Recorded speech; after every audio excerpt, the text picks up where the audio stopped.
Hello friends, പണ്ടൊരു സ്ഥലത്ത് മംഗലം കഴിക്കാൻ പ്രായമായ ഒരു പെണ്ണും ഒരു ചെക്കനും ഉണ്ടായിന്. കുടുംബത്തിലുള്ള മൂത്ത കാരണവന്മാര് അവർ രണ്ടാളെ നിക്കാഹ് കഴിപ്പിച്ച്. അങ്ങനെ അവർക്ക് ഒരു കുഞ്ഞു മോനുണ്ടായി.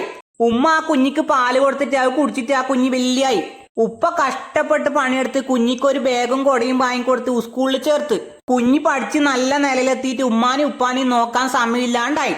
ആ കുഞ്ഞി ഉമ്മാനെയും ഉപ്പാനെയും വൃദ്ധസദനത്തിൽ കൊണ്ടാക്കി. എന്നിട്ട് ടാറ്റ പറഞ്ഞ് വീട്ടിലേക്ക് വന്ന് അവരെ നാട്ടിലെ പള്ളിയിലെ കമ്മിറ്റിക്കാര് പള്ളിയിൽ ഒരു വയൽ പരിപാടി വെച്ച്. ആ പ്രസംഗം കേൾക്ക ഈ മോനും പോയിന്. ഉസ്താദ് പ്രസംഗിച്ച് ഉമ്മാനും ഉപ്പാനും വേദനിപ്പിക്കുന്നവൻ നരകത്തിന്റെ അവകാശി അന്ന് റസൂല് പറഞ്ഞിന്. ഇത് കേട്ടപ്പോ ആ മോനിക്കാകെ ബേജാറായി. തലപ്പിനാന്ത് പിടിച്ച് ആ കുഞ്ഞി ആ വയലിന്റെ സാധനം എണീച്ചു പോയി.